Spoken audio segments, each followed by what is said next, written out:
Sad news, apparently. I don't know. I actually have no idea what this is about. It almost has 1 million views. It's a Mogul mail. Let's see what Ludwig has to say. A couple of years ago, I made a video on this channel called My Plan to Quit Streaming. And in that video, Sure. I talked about how I started a company called Offbrand with the idea of making events for not just myself, Yeah, weren't there some layoffs in Offbrand or something? but other creators. And that company was mostly made up of former Beyond the Summit employees. Unfortunately, yesterday we had to announce that we were closing down the production side of Offbrand. We released a statement that I'm going to read verbatim because it's pretty well written. When we started Offbrand, our plan was to help creators bring their ideas to life. For many creators, we did that, and we're proud of everything we helped create. Our people worked hard, and we made amazing content, but we failed to make the events business sustainable. And as a I just wonder how this could happen. To shut down that side of the business. Offbrand Games isn't going anywhere, and I'm going to keep making events through Mogul Moves. But we want to thank everyone who supported and watched the events we help produce. If you're looking for talented folks in production, please check out. We have a sheet that has a lot of the people listed. I've already had a lot of people personally reach out interested. So if you're hiring, reach out fast. I would love if you did that. Now, this video is absolutely not to garner sympathy in any way, shape, or form, but it is more so to answer questions about how we got to this point, and then some just general like misinformation I've seen to respond all of it in a one-stop shop, as opposed to talking about it on stream every day. Now, the first thing I see a lot of people talk about is somehow connecting this to the structure of the company and it being a co-op. The most annoying people in the world are going to blame this on Ludwig turning Offbrand into a workers' co-op. I've seen a lot more people worried about these type of people. Yeah, wasn't it that he gave the ownership to the kind of employees kind of situation that he did that recently? I don't remember exactly. I don't follow him too closely. Then those type of people actually existing. But I mean, simply put, this is almost completely irrelevant to the structure of the business. The structure of the business, in fact, is also still in place, right? Offbrand Games is still a co-op. Okay. And it would only ever change if all the employees wanted to change that. But the real issue was the business model. Now, the business model wasn't working, wasn't making money. And the main difference, if you have like a traditional S corporation as opposed to a worker co-op, is it's easier to get outside investment. But I don't think outside investment would help a failing business model. And we know that because it happens all the time. Like esports. That makes sense. They have a bunch of outside esports actually. investment. But when that esports VC money is such dries a money up, sink. it shows that the underlying business model isn't working and they have to change their business model. What was Offbrand about? Was that the bidet company? Bidet? No. From what I remember, well, Offbrand Games exists now, which is them making games. Offbrand itself, I think, was structured around making like streamer events and stuffs. Worker co-ops can work. There are plenty of successful ones. It still depends on how they actually do business. Yeah. Model. We did that without the outside investment. And of course, outside investment can help like with an initial runway because, you know, most businesses don't make money in the first year. But isn't a bidet a toilet that cleans you with water? Yes. That's exactly it. That's why I was confused there for a second. Instead of finding that money from the outside, I personally invested. I used my own money. We'll talk about that in a little bit. The next thing I see being asked a lot, God, that sucks, but they got to do what they got to do. They put on amazing stuff. I wonder what Germa's going to be up to. A lot of people are curious what Germa's going to be up to.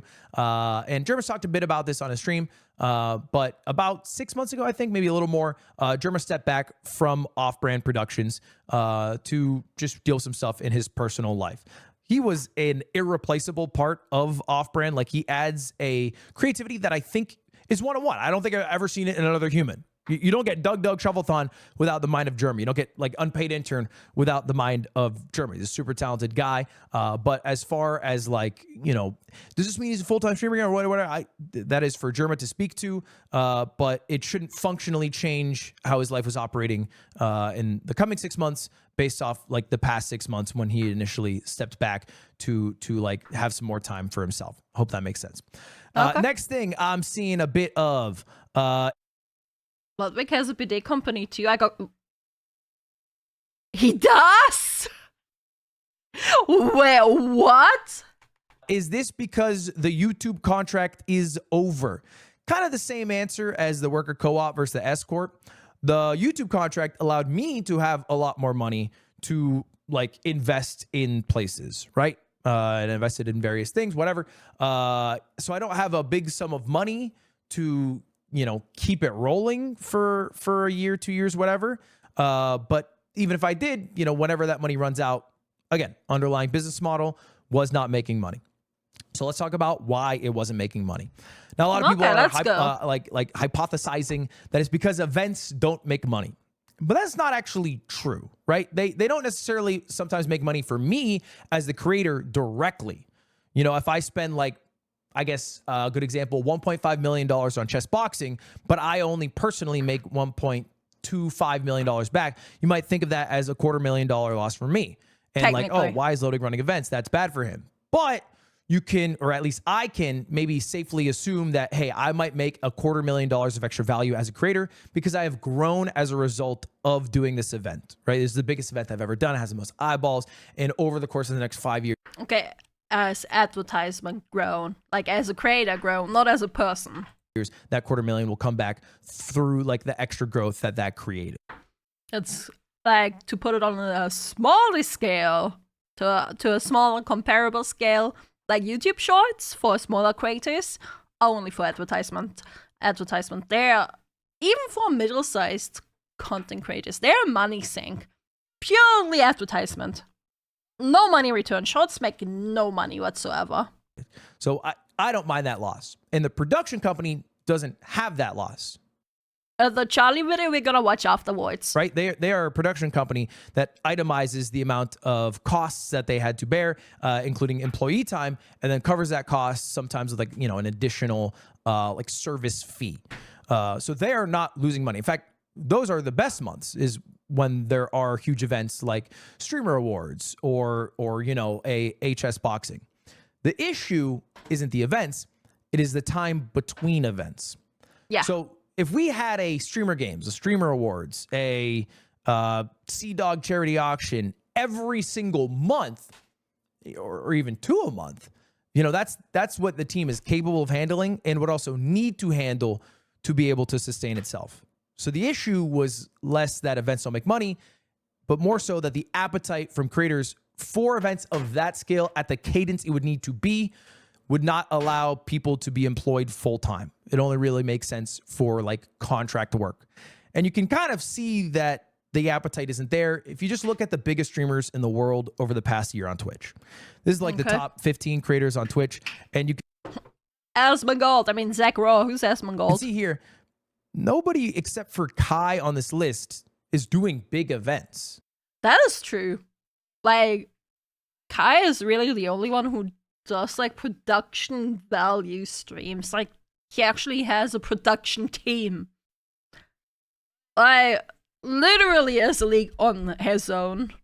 You know, I guess Tarek is doing Ludwig Tarek 3 and a few other things to his credit. And, you know, Hassan did that show with Twitch. But for the most part, most of these people are just in their bedroom every day. And their costs Yeah, I'm in my bedroom, technically. My living room is my bedroom. are like what it costs to keep the lights on and have internet running through their computer. That's about it. There are very few creators who are interested in, you know, spending $250,000, $500,000 to do some random cool shit that at least, you know, it's a big event or whatever. They'd rather do it from home. And who can blame them? I think they're doing that because that's a reflection of what the audience wants as well. All right. If you look at the best streamed event nominees for 2024, it's a lot different than it was a few years ago. You know, it doesn't mean it's worse. It's Creator League Basketball Cyclothon Road Trip to TwitchCon Streamer Games. just different. Like the road trip to TwitchCon, that was a fucking banger stream. But the reality is NMP set up all the tech for that. And it's like feeling like you are a part of this road trip with these people with maximum chat interaction, as opposed to something like Streamer Games, which is like, you know, kind of like a fun knockoff Olympics with a bunch of creators, but you don't get that interaction that I think a lot of people vie for when they're watching streams. Yeah, nowadays people want interactions between the chat and the streamer. Like, if there's no interaction between the chat and the streamer, you might as well just watch a video, you know? What's the point on watching someone live if you don't get to interact with the actual person that's doing live streaming? That's the whole appeal. Yeah, it's parasocial, sure, but it's still the entire appeal of live streaming. And so I think there's like a general shift that creators are doing that is a reflection of their audience's appetite. Now, we were able to make a lot of cool shit happen in the 2 years that we existed, starting from Mogul Money Live, which is kind of like the first event that then started the snowball of Offbrand. And we did Juice, chess boxing, Germa's Christmas special, like 3 Ludwig Terrics, Pog Champs. The live part of it has an aspect of FOMO. It does. It definitely does. Because there's more things happening on live than there could ever be put onto YouTube, unless, of course, you just put the VOD out. But who really wants to watch an entire VOD? I don't know. There are people that do watch VODs. I'm not one of them. But you'll notice a lot of these are just my events. That's just the fact. A lot of them are my events. And I, unfortunately, although I wish I could be, am not a big enough creator to be able to sustain all of those full-time employees. I'm just not. I tried, man. I tried to do every big event I possibly could, and every cool thing. I worked as hard as I ever have this past year, but like maybe only Kai is big enough to be able to do that, and has the appetite to also do that. I wonder how he does it. How he got there, to be fair. Is there like a documentary on Kai? Kind of interested to watch one. And we didn't have enough like a history outside lesson on him to be able to fill all those gaps between the large events that we did do. All right, I hope that makes sense. That's the general issue. Now, again, off-brand games isn't going anywhere. Okay, that's good. Off-brand games is going amazing. Wait, there's a documentary on Kai? No, I'm asking if there's one. Like if someone made like a video documentary, like on YouTube, you know? Honestly, like Rivals of Ether 2 has been a blast to publish and promote and like play. Although at times it's been sad because I dropped down to silver. But I enjoyed a lot. And that part of the business, we are going to keep going. All right, we have a lot of people still on that team. It's just the production side which is changing. So for me personally, it's going to be switching to more contract work and also switching, I think, the style of events that I do.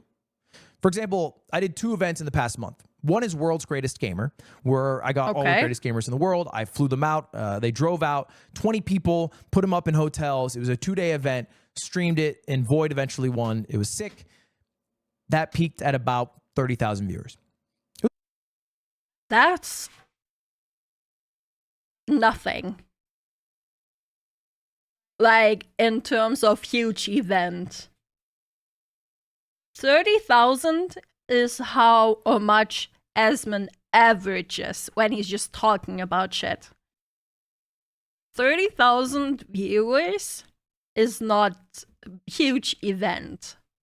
Like, to just put it in perspective, yes, it's a lot of viewers, but it's not a lot for a big event. It was a lot of fun to do. The other event I did was League Week. It was in this exact room. We had a pretty cool set. Me and Connor played League for... Oh yeah, I heard about that. They were playing League for an entire fucking week, those madmen. Why were they doing it, man? Why? I haven't watched it, but I haven't seen the clips. I had clips recommended to me all over YouTube that they were just doing that. Like, holy, why would you do this to yourself? 100 hours straight. I won as many games as I lost, and we peaked at like 38,000 viewers on just my stream. I think 50. League more views than a huge event. Oh, that's sad. Across both streams, which is crazy, right? It's crazy because the cost of League Week is 20 times lower, but I think reflects what audiences want. What audience want, yeah. It's something they can relate to more. They want more relatable content. Which is like maximum engagement with their streamer. That doesn't mean I'm going to stop doing events because I still really like doing things. How can you tell if someone might be an industry plant if they act like what a corporation thinks is the current trend? I don't know how to answer that. I'm sorry. It's like streamer games. You know, for me, that's like fucking winter vacation when you're in school. It's like that's the shit that I do look forward to doing. Oh, it was a statement. I misread that. How you can tell if someone might be an industry plant is if they act like what a corporation thinks is the current trend. Ah. Okay. Now I got it. Stop doing events because I still really like doing things like streamer games. You know, for me, that's like that's like fucking winter vacation when you're in school. It's like that's the shit that I do look forward to doing. So still want to do things like streamer games. We'll still try to do that next year. And other events have already switched to being done by contractors. If you have a keen eye, you might have noticed the most recent Ludwig wasn't produced by Offbrand. Neither was the LACS Rivals event. That was also not produced by Offbrand. There were some Offbrand employees working on it, but those events are still going to happen. This doesn't mean that like, no, I'm not doing any more Smash events or any more stream. That's not at all what this means. And at some point, I might talk a little bit more about how this happened so suddenly, but it's because the cost mounted quite quickly. All right, simply put. All right. It got to a basically unsustainable point. And I've seen some people give shit for like the timing of this, right? Like before the holidays, whatever, which is fair criticism. Oh yeah, like right before Christmas, that does suck ass. Right after Christmas also sucks ass. Don't do it anywhere around Christmas. We are doing like a good severance package. We are paying people out for the next 2 months. But the reality is if we were to have kept this business going until March, I would not only have enough money, I would not only not have enough money to keep Offbrand going, but yeah, like from what I understood, a lot of it is coming out of his own pocket. I'd also have to shut down Mogul moves at that point. It was beginning to impact both businesses with just the burden of cost. At least like a huge chunk out of it. Of the production side, if that makes sense. So it's something we had to act quickly on. And if we were to delay breaking the news to the employees, you know, maybe you could announce this after the holiday break and sit on it, then they would just have less time to find work. So obviously the timing is not ideal, but we did it and we acted the moment we found out the information that, hey, by March, if we don't do something, everything is going to shit. Okay. So it was really an act now or act never situation. But anyway, that's it. Again, I'm gonna link the staff spreadsheet in the description. If you are hiring, please check it out. And if there are any questions, you can throw them in the comments. Maybe I'll make a follow-up video or talk about it a little bit on stream. But that's the main deal. Sad day, but tis life. Tis life, and you know what you do? Keep moving, because that's what the globe does. All right, see you later. Have a good one. Goodbye, everyone. See you later. Goodbye. Yeah, you win some, you lose some, you learn from your mistakes, you know. You could argue that they had a bad business model from the get-go, but, you know, there's only forward, there's no going backwards. That's my opinion on it anyway. Wish them the best.